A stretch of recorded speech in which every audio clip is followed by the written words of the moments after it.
요즘은 일반적으로 우리가 차량을 운전할 때 보통 차에 다 내비게이션이 달려 있습니다.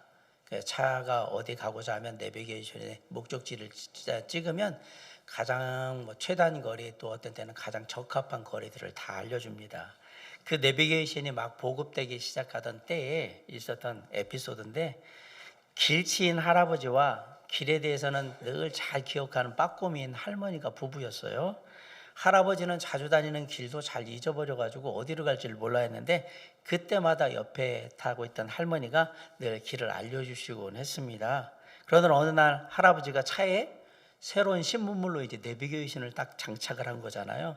그럼 목적지를 이렇게 딱 입력하기만 하면 예쁜 아가씨가 목소리로 어디로 가세요 하고 이게 소개를 알려주고 안내를 해주니까 할아버지가 너무너무 좋았던 거예요. 또 목소리도 또 예쁜 아가씨 목소리도 나오고 그러니까. 반면에 할머니는 새로 들여온 내비게이션이 별로 마음에 들질 않았어요. 왜? 내비게이션이 장착한 다음부터는 할아버지가 할머니 말을 잘 안 듣고 내비게이션 말을 자꾸 듣는 거예요. 이어서 왼쪽 하고 할머니가 얘기했는데 잠시 후 우회전입니다. 그러면 우회전을 할아버지가 하는 거예요. 내비게이션 내비양 말을 듣고. 그래서 라이벌 아닌 라이벌 관계가 형성이 됐던 거예요.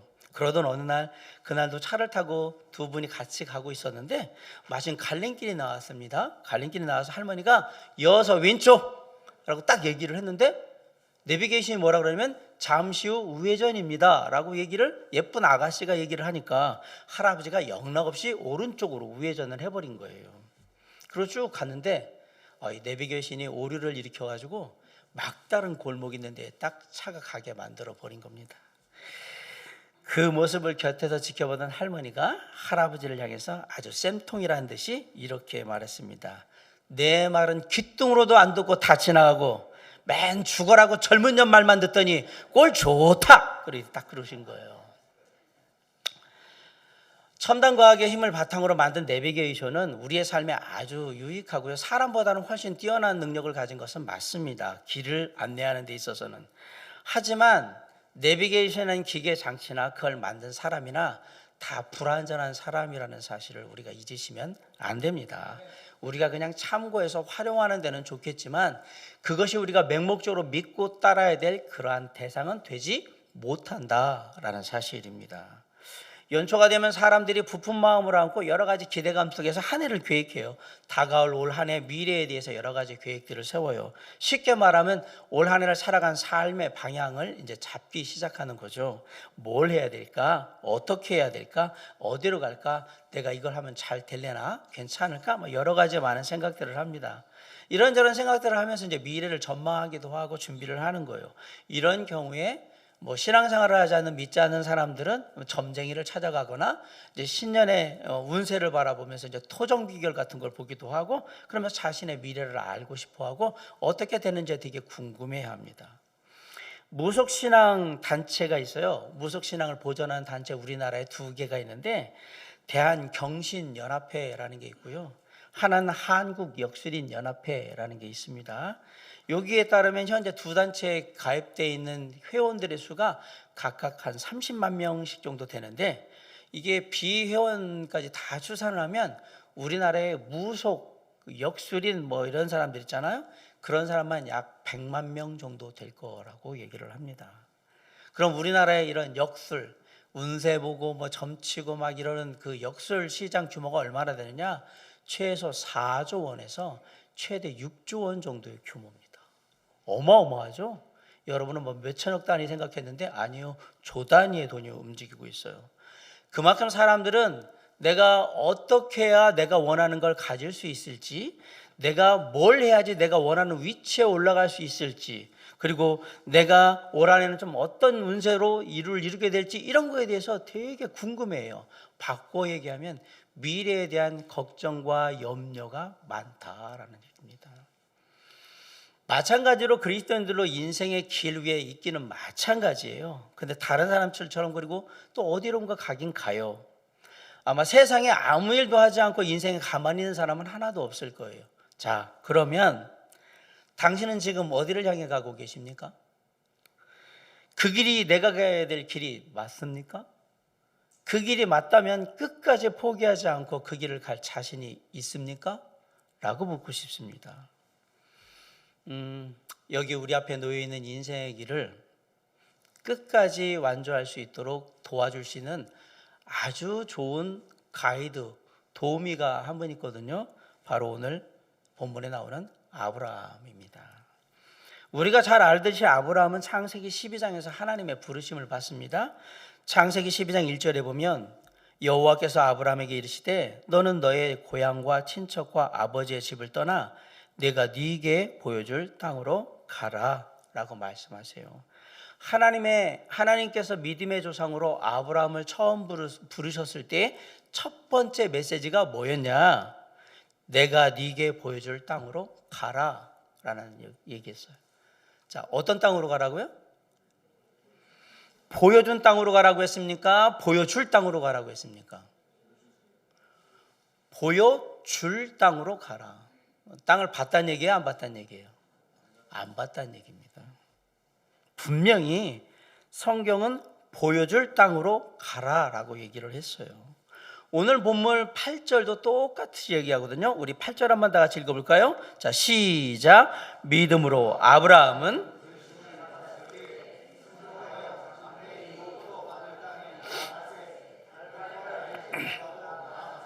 네, 8절에 보면 어떤 땅으로 나아갔다고 얘기했습니까?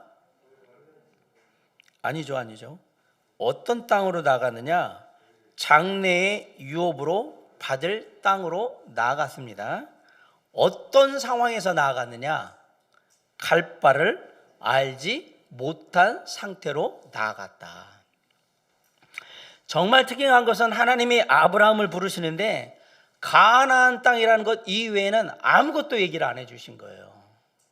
그냥 가나안 땅에 갈 거야, 가야 돼. 더 특이한 건 아브라함이 더 묻지도 않고 따지지도 않고 네, 그리고 하나님의 말씀을 믿고 순종하며 따라갔다라는 얘기입니다. 솔직히 어디로 가야 되는지 잘 모르는 상태에서 그냥 간 거잖아요. 확실히 좀 떠나려고 그러면 뭔가 보장이 된 상태에서 떠나고 싶은데 하나도 하나님이 보장을 해주지를 않으셨어요. 아이러니하게도 이게 믿음으로 순종하는 삶입니다.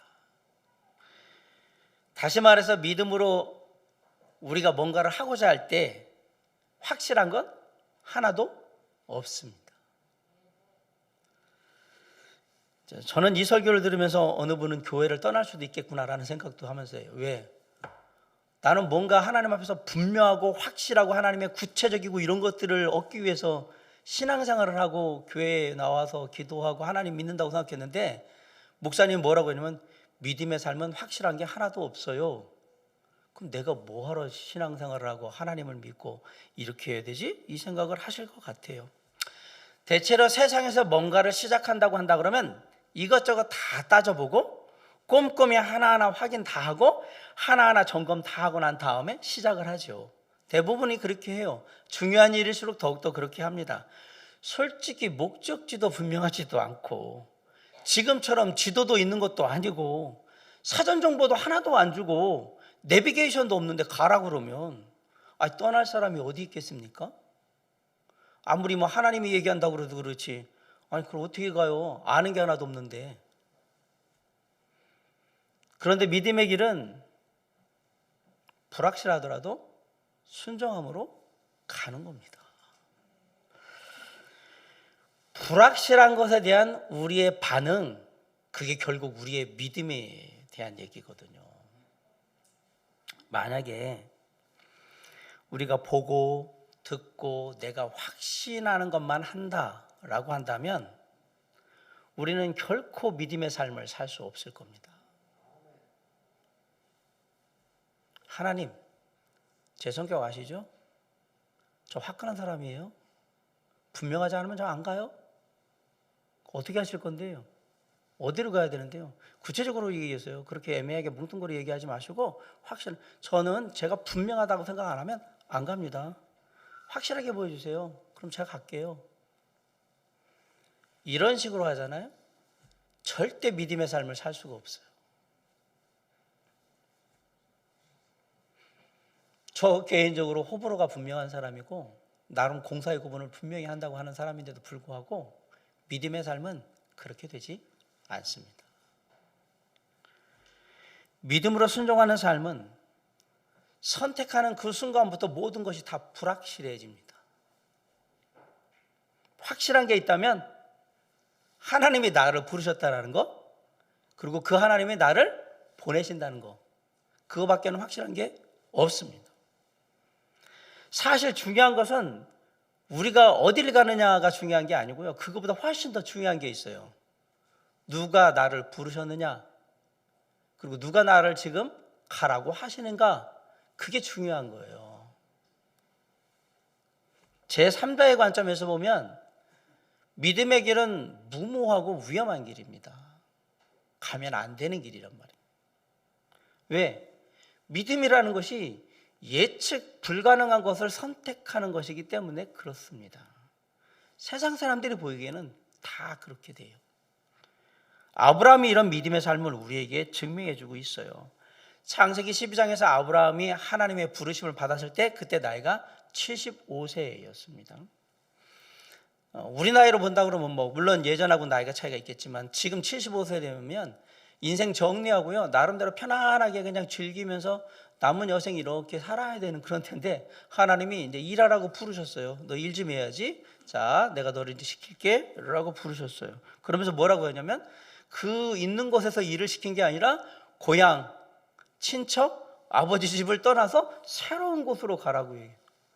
나이 들이면 바깥에 있다가도 고향으로 돌아오고 내가 좀 익숙한 곳으로 와서 사는 게 보통인데, 75세 딴 데로 나가라고, 한 번도 가보지 않은 데로 가라고 얘기를 하신 거예요. 자, 그렇게 해서 이제 함께 있던 그 부족, 족속을 떠나는 거예요. 그 당시의 문화에서 족속을 떠난다는 것은 정말 위험한 일입니다. 왜? 도와줄 사람이 아무도 없는 곳, 도와줄 곳도 없는 그런 상황으로 내가 나가게 된다라는 얘기입니다. 그 당시에는 부족 사회이기 때문에 자기가 모이는 여기를 빠져나간다라는 얘기는 바꿔 얘기하면 도움받을 수 없고 생존조차도 아주 위험한 상태에 갈 수 있다라는 얘기거든요. 그 누구도 도와줄 수가 없어요. 그렇게 하나님께서 아브라함을 부르신 거예요. 그리고 하나님의 말씀에 따라 이곳 저곳을 돌아다니면서 유목하는 유목민의 삶을 살게 됩니다. 당시의 사람들은 어느 한 곳에 딱 정착을 해서 농사를 짓고 그렇게 마을을 이루고 살았는데, 아브라함은 하나님이 부르셔가지고 뭐라고 그랬냐면 여기저기 돌아다니는 유목민의 삶을 살게 하신 겁니다. 늘 언제 떠날지 모르는 불안감이 있고요, 늘 떠날 준비를 하고 있어야 되는, 그렇게 살아가야 되는 상황이 되어버린 겁니다. 이처럼 믿음의 삶은 안정적인 삶을 버리고 불확실한 삶을 선택하는 겁니다. 불확실한 삶을 선택해야 되기 때문에 내가 생각했던, 내가 살던 안정적인 삶을 떠나야 되기 때문에 믿음의 삶을 산다는 것은 두려움을 갖게 되는 거예요. 이런 두려움은 우리로 하여금 외부에 대한 단절을 하게 만들어요. 결국 이제 나만의 성을 쌓게 하죠. 성경에 보면 처음 성을 쌓은 기록에 아담과 하와의 큰 아들 가인이 등장을 합니다. 가인이 성을 쌓은 최초의 사람인데요, 성을 쌓았다는 얘기는 도시를 만들었다라는 얘기예요. 자기들만 모여 살 수 있는 도시를 만들었다라는 얘기거든요. 성경은 성을 쌓는 것에서 좋게 얘기하지 않습니다. 성을 쌓는다는 것은 이제 내 세계만을 위해서 이렇게 닫겠다라는 얘기예요. 나만의 세계를 구축하겠습니다, 닫힌 세계를 만들겠습니다, 그게 성을 쌓는 거예요. 닫힌 세계는 나름대로 장점이 있어요. 닫힌 세계를 만들어버리면 우리 안에만 이렇게 딱 있기 때문에 안정감은 줄 수가 있어요. 그런데 이렇게 살면 믿음과는 거리가 멀어지게 됩니다. 점점 더 나를 보호하기 위해서 이제 성벽을 쌓겠죠. 높이. 그러면 누가 보이지 않느냐면 하나님이 보이지 않게 돼요. 내 힘으로 다 할 수 있으니까. 믿음의 삶은 이런 삶하고 반대로 열려있는 삶을 사는 거예요. 그러니까 내 주 예수 계신 곳은 그 어디나 하늘나라, 그런 식이에요. 믿음의 삶은 멀리 보라고 얘기하고요, 넓게 보라고 얘기를 합니다. 마치 한 부족이라는 닫힌 세계에 살던 아브라함을 꺼내서 열국 모든 민족의 아버지로 삼아서 그 모든 민족에게 축복을 주시는 하나님의 계획, 그게 바로 믿음의 삶인 거예요. 만약에 아브라함이 자기 민족들 안에만 그대로 살았다라고 생각해 보세요. 그러면 성경에 아브라함은 등장하지 않는 거고요. 믿음의 삶에 대한 얘기도 아브라함인 다른 사람이 주인공이 되어 있겠죠. 하나님이 아브라함을 불러내신 이유가 뭘까요? 아브라함을 통해서 자기 민족뿐만 아니라 모든 민족에게 복을 내리기 원하시는 그 통로로 누구를 삼겠다? 아브라함을 삼겠다. 그게 하나님의 아브라함을 불러내신 목적이었던 겁니다. 그렇게 아브라함에게 역사하셨던 하나님은 지금 우리에게도 동일하게 역사하십니다.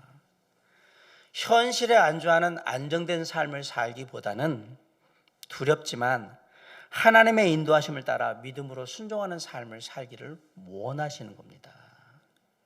그럴 때 하나님은 우리를 현실의 삶에서 이끌어내셔서 더 넓은 믿음의 세계, 순종의 삶으로 우리를 이끄시는 거예요. 바꿔 얘기하면 하나님이 예비하신 곳으로, 축복하시는 곳으로 우리를 이끌어 가시게 되는 겁니다. 그래서 우리가 믿음의 삶을 살아야지라고 다짐을 하잖아요. 그러면 그 순간부터 우리의 앞에 보이지 않는 현실의 벽이 딱 갈아먹게 될 거예요. 내가 믿음의 삶을 살아야 되겠다 다짐하는 그 순간에 앞에 보이지 않는 현실의 벽이 탁 서게 될 거고요. 우리는 그 현실의 벽을 보자마자 헉 그러면서 가슴이 턱 막히는, 그리고 이걸 어떻게 하나 걱정, 내가 할 수 있을까 두려움, 이런 거에 막 휩싸이기 시작할 겁니다. 아마도 우리가 인생을 살아가면서 우리의 인생 가운데 가장 큰 적이 있다라고 하면 그건 두려움일 겁니다. 돈이 있다고 다 되느냐? 아닙니다. 내가 좋은 생각이 있다고 다 되느냐? 아닙니다. 지식이나 정보가 있다고 다 되느냐? 아닙니다. 내게 기술이 있고 경험이 있다고 다 되느냐? 아닙니다. 내가 아무리 좋은 걸 가지고 있다고 할지라도 거기에 두려움이 임하게 되면 우리는 아무것도 못합니다. 그냥 거기서 끝나는 겁니다. 그래서 너무 많이 생각하고 따지고 계산하다 보면 염려하게 되고 고민하게 되고 결국은 두려워하게 되는 거예요. 신앙이라는 건 사실 따지기 시작하면 믿음의 삶, 순종의 삶은 이미 물 건너가는 겁니다. 어떻게 따지고 가요? 못 가지. 그냥 하나님을 믿고 가야 되는데 성격상 나는 따지고 생각하고 계산하고 계산이 안 나오면 안 가는 스타일이라서 그렇게 한다. 믿음의 삶을 살기는 참 어렵습니다. 순종의 삶을 살기도 어렵습니다. 비록 현실의 벽이 앞에 있지만, 보이지 않는 현실의 벽이 너무너무 높지만 그것에 대한 두려움을 극복하고 믿음으로 극복하고 순종의 발걸음을 한 걸음 한 걸음 옮기라고 지금 주님은 우리에게 말씀하고 계신 거예요. 사랑하는 성도 여러분, 제가 믿음으로 순종하는 삶을 살라고 할 때 내가 위대한 믿음의 삶을 살아야 되겠다 이런 생각은 일도 하지 마시기 바랍니다. 당신은 못합니다. 쉽게 얘기합니다. 당신은 아브라함이 아닙니다. 다윗이 아닙니다. 저는 그런 꿈 꾸라고 지금 설교를 하는 게 아닙니다. 되도 않는 거 하지도 말라고 얘기를 하고 싶습니다. 아니 목사님, 믿음 안에서 우리가 살 때는 원대한 믿음의 꿈을, 아니 그런 거 지금부터 하지 마시고요. 그냥 한 발짝, 그냥 오늘 하루 주어진 일마다 주님 오늘 하루를 살아갑니다. 이거 주어진 일을 하려고 합니다.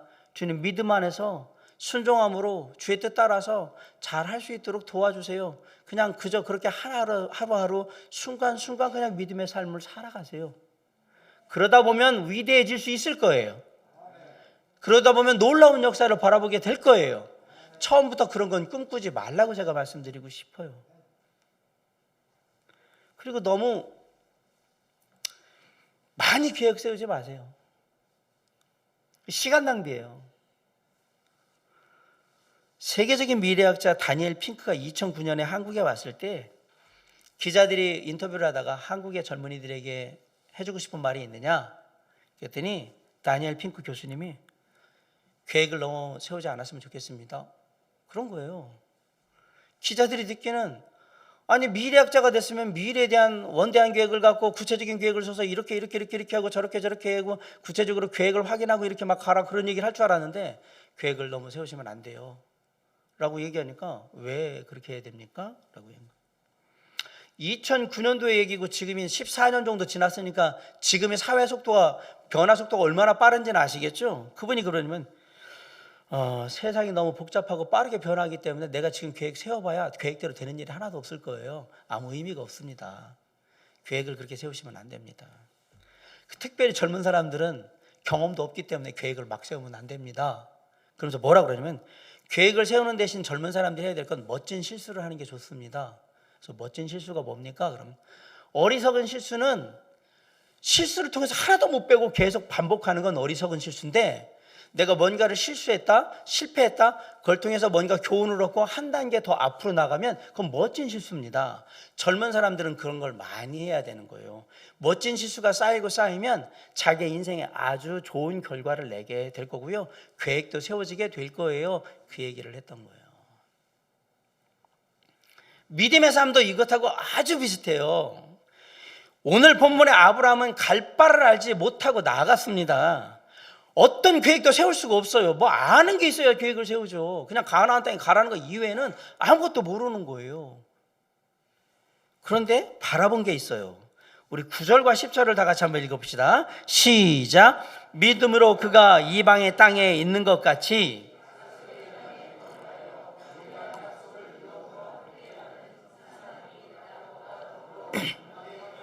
10절.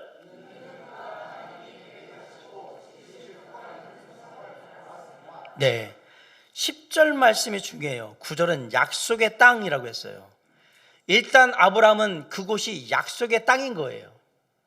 하나도 모르는데 갈 바를 알지 못하고 가는데 하나님은 무조건 약속의 땅이라고 얘기하신 거예요. 두 번째, 10절이 아주 중요해요. 약속의 땅에 가는 거, 그 약속의 땅에 대한 모든 계획은 누가 세우셨다? 하나님이 계획하시고. 그렇죠? 가나안 땅에 가는 거 그거 아브라함이 계획하고 아브라함이 간 게 아니라 하나님이 계획하시고 아브라함은 하나님의 계획에 그냥 따라간 거예요. 그리고 그냥 아브라함은 보는 거예요. 여기서 하나님이 계획하시고 지을 터가 있는 성을 바랐습니다라는 얘기가 뭐냐? 하나님을 바라봤다 얘기예요. 사실 우리가 뭐 할 때요, 이런저런 계획 세우다가 날 세우고 볼일 다 보는 경우가 많죠. 그거나 또 제대로 세우면 또 말이나 안 하겠는데 열심히 또 계획 세운다고 막 모여서 그냥 싸움이나 하고 서로 의견 안 맞으니까 여행 간다고 그러다가 안 간다고 그러고 막 그러고 대부분 다 그래요. 제가 묻습니다. 지금까지 당신이 계획한 계획대로 인생이 다 흘러오던가요? 계획한 대로 다 되셨습니까? 물론 계획을 세우는 건 자유입니다. 뭐 5년치, 10년치 뭐 인생 계획 다 세우는 자유입니다. 자유. 제가 묻고 싶은 건 지금까지 그렇게 살아오셨다면 그렇게 계획대로 다 되더냐라고 묻는 겁니다. 저만 봐도 제 인생의 계획대로 안 되더라고요. 저는 원래 제 계획은 목사가 되는 게 아닙니다. 저는 아마 제 계획대로 된다면 아마도 행정고시나 이런 걸 봐서 공무원 돼가지고 여우 같은 마누라, 또 여우 같은 마누라 이러면 또 저기 여성 차별이라고 그러니까 예쁜 아내 얻어서 정말 예쁜 자식들 낳고 그리고 그냥 잘 먹고 잘 사는 게 제 계획이었습니다. 제가 뭐가 돼가 있어요? 목사가 돼 있잖아요. 저는 제 인생이 제 계획대로 되지 않았어요. 저만 봐도 알아요. 제 계획대로 제 인생이 되지 않는다라는 사실을. 특별히 하나님 믿기 전에는 더 안 됐어요. 계획대로. 이걸 뭐라고 해야 될까 진짜. 예, 하나님 믿기 전에 계획대로 됐다면 절대로 저는 교회 올 일 없고 예수 믿을 일 없어요. 저는 절대로 그렇게 될 사람이 아닙니다. 저를 아는 중고등학교 때 제 친구들은 장진이가 목사가 됐어? 신기한 일이에요. 이게 저는 그렇게 될 사람이 아니에요. 그런데 놀랍게도 예수 그리스도 하나님을 믿고 난 후에 저는 계획대로 된 게 훨씬 많아요. 대부분의 것들이 다 계획대로 되고 있어요. 그 이유가 뭘까? 이유가 있어요. 저는 저보다 크신 분의 계획 안에 내가 들어가 있다는 사실을 깨달았기 때문에 그래요. 잠언 16장 9절에 사람이 마음으로 자기의 길을 계획할지라도 그의 걸음을 인도하시는 이는 여호와 하나님이십니다. 잠언 19장 21절에 사람의 마음에는 많은 계획이 있어도 오직 여호와의 뜻만이 완전히 서리라. 많이 계획해봤자, 특별히 믿는 자에겐 네가 해봤자 하나님 뜻대로 다 된다 이 얘기잖아요. 지금 계획은 우리가 세우지만 이루시는 분은 하나님이십니다. 다시 말하면 우리가 세운 계획이 하나님의 뜻과 일치하지 않는 것은 하나도 이루어지지 않습니다. 특별히 내가 구원받은 하나님의 자녀가 맞다면 아무리 많은 계획을 세워도 그게 하나님의 뜻이 아닌 건 하나도 안 됩니다. 어떻게 하냐고요? 성경이 얘기하잖아요. 오직 여호와의 뜻만이 완전히 서리라. 하나님 뜻대로 된다고. 어느 분은 또 설교 드리니까 지금부터는 무계획이 계획이야. 제 말은 계획을 세울 때 그 계획은 항상 어디 안에 있어야 되느냐? 하나님의 계획 안에 있어야 한다는 얘기를 하는 거예요. 내 멋대로 세우지 말고. 언뜻 보기에는 하나님이 참 비논리적이고 비합리적이고 감정적이고 돌발적이며 그렇게 하시는 것 같이 그렇게 느껴져요. 성경에 보면 갑자기 뭘 하시는 거지. 아니요, 하나님은 완전하신 분이에요. 신명기 32장 4절에 보면 그는 반석이시니 그가 하신 일이 완전하고 그의 모든 길이 정의롭고 진실하고 거짓이 없으신 하나님이시니 공의로우시고 바르시도다. 하나님의 길은 다 옳습니다. 정작 우리가 미래를 향해서 준비해야 될 건 이런저런 계획이 아니에요. 이미 계획되어진 하나님의 계획을 깨닫고 그 뜻에 순종하고자 하는 마음을 준비하셔야 하는 겁니다. 우리가 세운 계획보다 하나님의 계획이 훨씬 더 중요하기 때문에 그렇습니다. 아브라함이요, 나름대로 머리를 굴리면서 하나님의 계획과는 무관하게 자신의 계획과 방법을 따라가지고 뭔가를 했을 때 놀랍게도 인생의 최악의 순간을 맞게 됩니다. 그게 뭐냐고요? 아내 사라의 말을 따라서 여종 하가를 취해가지고 약속의 자녀를 낳겠다라고 생각하면서 아내와 함께 정말 인간적인 방법을 쓰잖아요.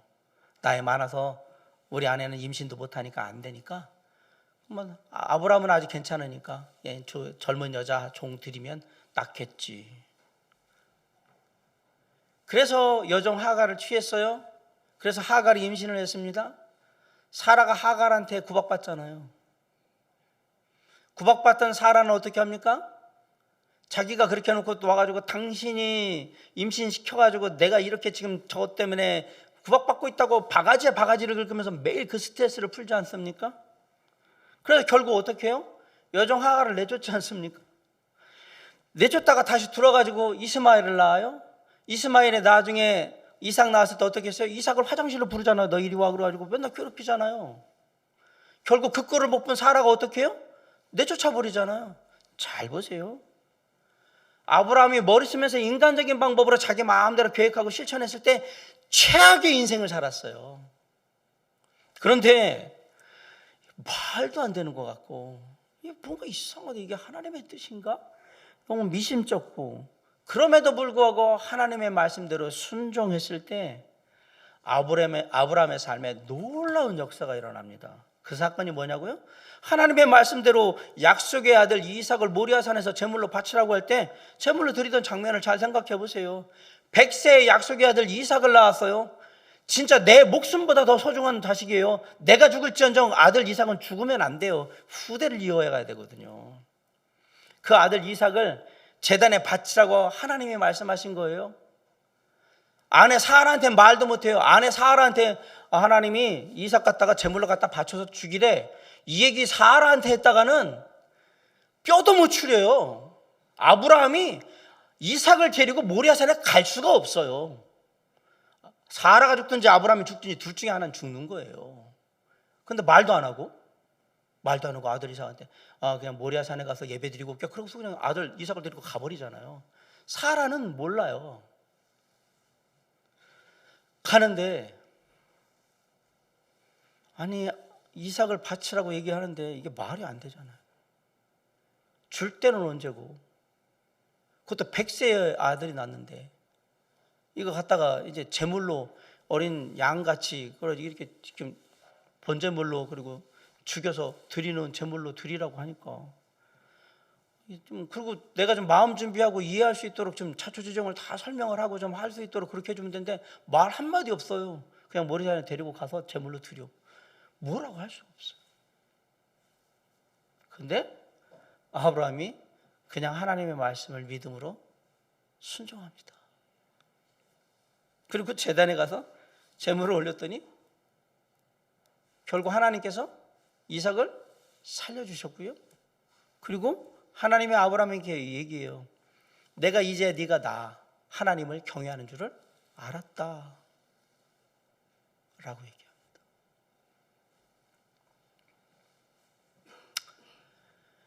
믿음으로 순종할 때 하나님의 역사가 있습니다. 믿음은 순종의 삶을 경험해 가는 거예요. 우리가 믿음으로 순종하라고 하잖아요. 우리의 이성과 그동안 해왔던 경험들이 그걸 딱 막을 겁니다. 아닌데, 내 생각엔 아닌데, 내가 경험한 거보는 이건 안 되는 건데 라고 얘기할 겁니다. 물론 기독교는 이성을 절대로 무시하지 않습니다. 여러분 아시는 제가 얼마나 이성적인 사람입니까? 제가 합리적인 거 되게 논리적인 걸 추구하는 사람이잖아요. 저는 기독교는 이성을 무시한다고 생각하지 않아요. 상식을 존중하고요, 경험의 중요성도 인정합니다. 그런데 더 중요한 것, 우리의 이성과 경험보다 더 중요한 게 뭐냐? 하나님의 말씀입니다. 우리가 뭔가에 대해서 더 많이 알고 더 많은 정보를 가지고 분석하고 난 다음에 이거 순종해야 된다? 불가능합니다. 못합니다. 더 많이 알고 더 많이 분석하려는 태도보다 훨씬 더 중요한 게 뭐냐? 더 순종하고자 하는 태도가 필요한 겁니다. 믿음의 삶을 살려고 하잖아요. 그 다음부터 이루어진 일들은 우리가 배운 것하고는 전혀 다른, 상상했던 것 전혀 다른 일들이 막 벌어지기 시작할 거예요. 그걸 이상하게 생각하시면 안 돼요. 우리가 하나님의 뜻을 따라서 믿음으로 순종하면 세상에서는 이상한 일들이 벌어지기 시작해요. 왜? 믿음으로 순종해서 하나님의 뜻을 따라 산다는 것 자체가 세상을 살아가는 방식과 정반대이기 때문에 이상한 일들이 벌어지는 거예요. 이거 세상 사람들이 볼 때는 너 왜 그러는데? 이거 그렇게 살면 안 되는데? 그거 그렇게 하면 안 되라고 얘기할 일들을 우리가 하고 있는 거기 때문에 그걸 이상하게 생각하지 말란 말입니다. 그게 정상이란 얘기입니다.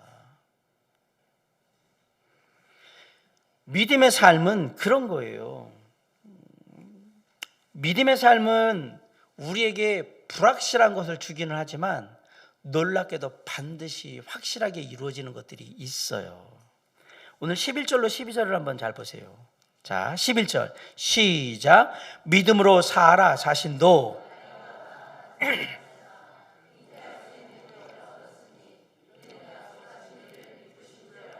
12절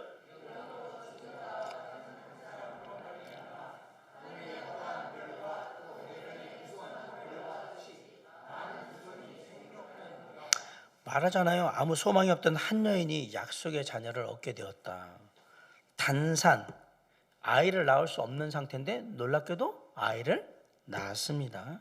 두 번째, 한 사람으로 말미암아서 하늘의 허다한 별과 해변의 무수한 모래와 같은 많은 후손이 생육하게 되었습니다. 도무지 이해할 수 없는, 상상할 수 없는 그러한 세상 속에서 아브라함이 말씀을 따라 믿음으로 순종할 때 이런 결과들이 이루어졌다. 결국 우리가 봐야 되는 게 뭐냐? 믿음의 실상입니다. 히브리서 11장 1절은 우리에게 이렇게 얘기합니다. 믿음은 바라는 것들의 실상이요 보이지 않는 것들의 증거라고 합니다. 믿음으로 순종한 아브라함의 삶은 불확실했지만 갈수록 그 비전은 분명해졌다라는 사실이에요. 말씀 가운데 자신을 보호하고 축복하시는 하나님을 보게 된 거예요. 창세기 15장 1절에 이후에 여호와의 말씀이 환상 중에 아브라함에게 임하여 이르시되 아브라함아 두려워하지 말라 나는 네 방패요 너의 지극히 큰 상급이니라. 우리 믿는 사람들이 삶의 길을 잃어버릴 때가 언제느냐? 하나님이 보이지 않을 때 인생의 길을 잃어버리는 겁니다. 아브라함의 인생 가운데 가장 힘들고 어렵고 가장 비참했던 때가 언제였느냐? 이스마엘을 낳음으로 말미암아 하나님이 아무 말씀도 안 하고 딱 침묵할 그때가 가장 비참한 삶을 살았습니다. 하나님이 안 보이는 때였단 말이에요. 하나님이 아무 얘기도 안 해줘요. 그때가 아브라함 인생의 가장 비참한 때예요. 결국 삶의 문제와 혼란은 외부에서 오는 게 아니에요. 결국 내가 비전을 보지 못할 때, 하나님을 보지 못할 때 믿는 자의 삶에 문제가 나기 시작하는 거예요. 아브라함이 그 얘기를 하는 겁니다. 우리가 살아가는 이 땅의 삶을 사는 동안 하나님을 향한, 주님을 향한 우리의 시선을 멈추지 않으면 계속해서 주님 바라보는 한 우리가 인생의 길을 잃어버릴 염려는 없습니다. 안 보니까 딴 데로 가는 거죠. 여기가 절벽 사이에 놓여 있는 외나무 다리라고 생각하고 신앙이 간다면 여러분이 정말 신앙에서 한눈 팔 수 있을까요? 좁은 외나무 다리를 건너야 이 절벽을 갈 수 있다면 딱 한 곳만 바라봐야 돼요. 앞만 바라보고 가셔야 돼요. 딴짓거리하고 딴 데 보다간 떨어져 죽어요. 그런데 실제로 그렇게 안 죽으니까 우리가 딴 데 한눈 팔면서 어슬렁어슬렁 거리다가 가다 말다 이러면서 가는 거예요.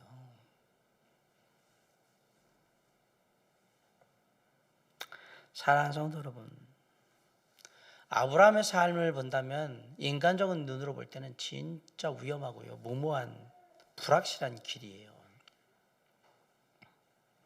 하나님이 우리한테요 약속도 하십니다. 그리고 명령도 하십니다. 구체적인 설명 안 합니다. 그냥 이렇게 해라라고 툭 던져놓고 우리가 순종하는지 안 하는지만 그냥 지켜보세요. 참 이게 힘들어요. 이렇게 해야 된다? 던져놓고 하든지 말든지 선택은 네가 알아서 해라. 장신아, 요건 요렇게 있잖아. 어떡할래? 이거 해야 된다. 해? 이렇게 설명 안 합니다. 이거 해. 그 설명도 없어. 그 얘기 뭐냐면 묻지 말고 그냥 믿고 하라고 얘기하는 거거든요. 그래서 믿음의 삶은 단순하지만 어려워요. 누가 믿음을 쉽다라고 얘기해요? 다 거짓말. 믿음의 삶은 단순한데 어려워요.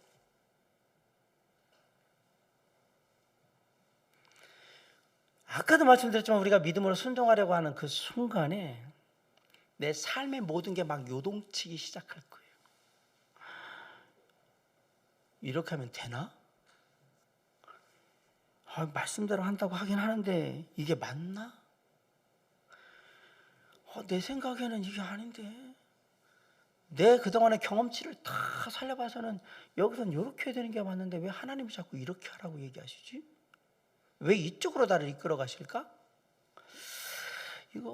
이러다가 괜히 또 하나님 말씀 뭐 믿고 간다고 갔다가 안 되면 어떡하나? 그래서 하나님 확실한 길을 주세요. 해답을 주세요. 저한테 자세한 설명을 좀 해주세요 라고 기도하잖아요. 하나도 안 주십니다. 점점 더 교회 오기 싫어지고 신앙생활하기가 싫어지시죠, 그죠? 안 줘요, 하나님이.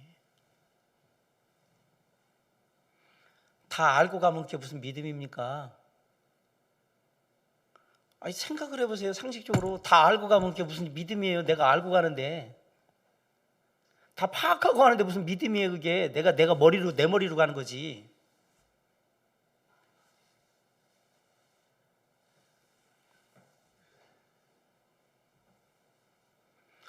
어디로 가야 되는지, 어떻게 가야 될지, 어떤 방법으로 가야 될지, 뭐 언제 가야 될지, 뭘 해야 될지 다 알고 가는데 무슨 믿음이 필요해요? 그냥 가면 되지. 왜 믿음으로 삶을 살라고 할까? 너의 명철과 지식을 의지하지 말라고 얘기하잖아요. 내가 알아서 할 테니까 나를 믿고 따라오라고 얘기하는데, 우리의 삶의 이정표는 그냥 저 끝에 오직 우리 주 예수 그리스도 하나님 한 분만 있는 거예요. 주님 시작했습니다. 갑니다. 주님만 바라보고 가게 해 주시옵소서. 한눈 팔지 않게 해 주시옵소서. 제가 한눈 팔려고 하려거든 빨리 저를 잡으셔서 주님만 바라보게 다시 제 시선을 돌려주시고, 제가 딴 데로 발걸음하거든 그 발걸음 잘못된 거 알려주셔서 다시 그 발걸음 고치게 하시고 주님만 바라보고 끝까지 가게 하시옵소서. 포기하지 않고 가게 해 주시옵소서. 그리고 마침내 주님 만나게 해 주시길 바랍니다. 그게 우리가 하는 방법입니다. 믿음은 세상에서 확실한 건 딱 하나밖에 없다는 걸 우리한테 알려줘요. 뭐요? 우리 주 예수 그리스도 하나님 한 분만 확실하다. 나머지는 다 불확실하다. 돈이 확실하다고요? 당신이 얼마의 돈을 가질지, 언제까지 돈을 가지고 있을지, 그 돈을 어디다 쓸지 어떻게 알아요? 나만 건강하면 된다고요? 당신이 언제 죽을지 알고 그런 소리를 막 해요. 우리 가족만 있으면 된다고요? 언제 이 가족이 깨질지 어떻게 될지 어떻게 알아요? 그거를. 뭔 그렇게 자신만만한 얘기들을 많이 해요. 괜히 확실하지 않은 것도 확실하다고 생각하고요. 거기다가 돈 낭비, 시간 낭비, 에너지 낭비 하지 마세요. 인생 어리석게 사는 거예요. 우리 믿는 자들이, 진정 우리 주 예수 그리스도 하나님을 믿는 자들이 미래, 우리의 앞날을 두려워하지 않는 이유, 하루하루를 살아감에도 불구하고, 불확실한 미래를 살아감에도 불구하고 그것을 절대 두려워하지 않고 기쁘게 감사하게 살아가는 이유가 뭡니까? 세상에 뭔가 특별한 보장이 있어서 그렇게 살아갑니까? 세상에 어떤 긍정적인 가능성이 있어서 그렇게 살아갑니까? 아이고, 될 수 있는 건 되고 안 될 건 안 돼요. 모든 것들을 다 된다고 생각하고 막 아니요, 안 돼요. 불확실하거든요. 우리가 알아야 될 것, 세상은 불확실하다. 믿음은 불확실한데 확실해요. 뭐가 확실하냐? 우리는 가능성이나 형편을 보지 않아요. 누굴 바라봐요? 확실한 하나님만 봐요. 저와 여러분은 하나님을 믿지 내가 가진 돈이나 내가 가진 능력이나 우리 가족이나 내 친구들이나 우리 회사를 바라보지 않아요. 그거는 불확실해요.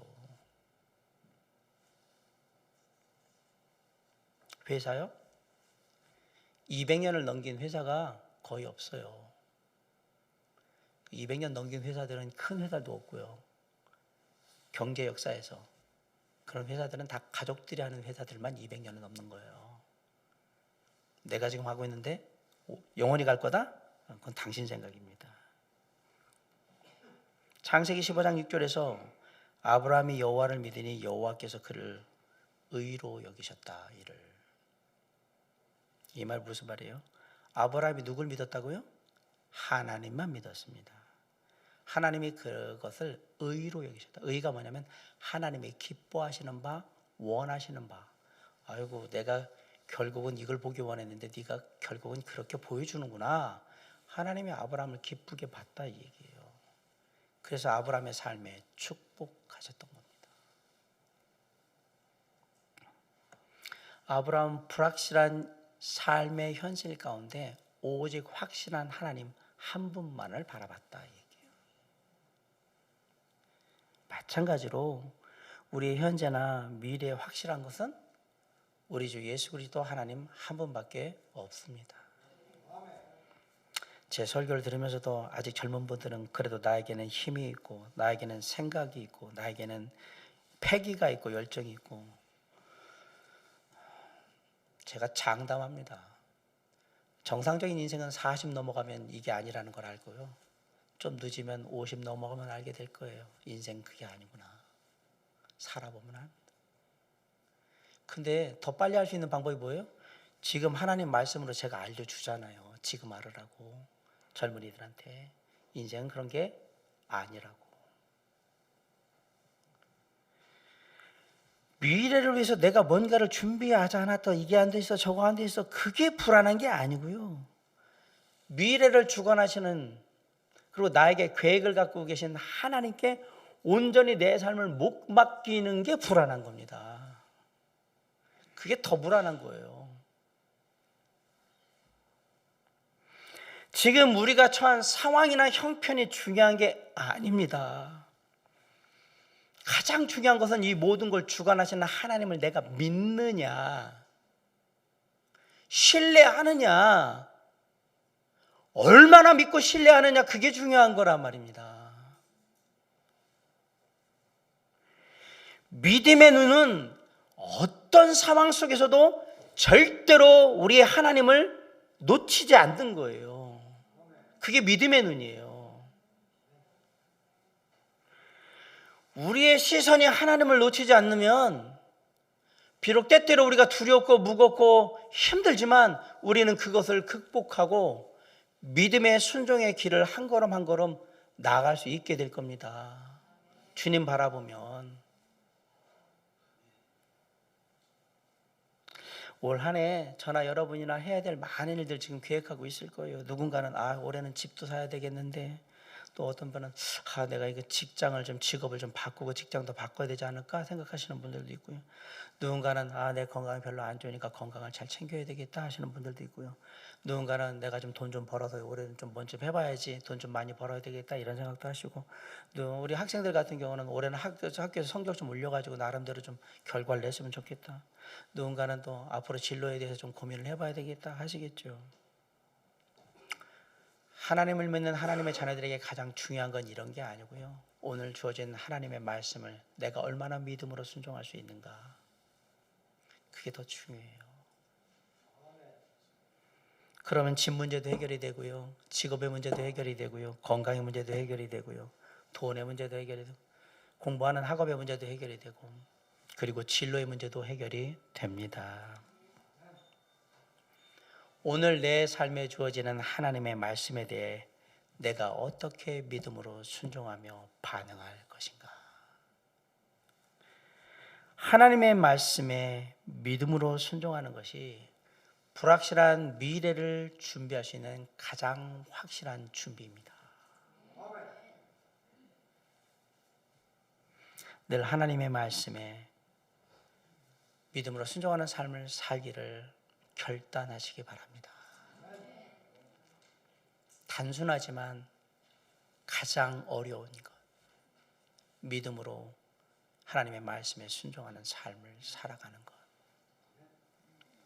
오늘도 믿음으로 주의 말씀에 순종하며 하루를 살고자 결단하고 주어진 삶의 길을 묵묵히 한 걸음 한 걸음 걸어 나갈 때 아브라함의 하나님, 이삭의 하나님, 야곱의 하나님, 요셉의 하나님, 다윗의 하나님이 저와 여러분의 하나님이 되셔서 함께 하시며 은혜를 내려주시고 축복하시며 우리의 삶에 역사하실 겁니다. 그 하나님을 기대하며 믿음으로 순종하는 삶을 결단하는 이 아침이 될 수 있기를 주님의 이름으로 간절히 축원합니다. 기도하시겠습니다.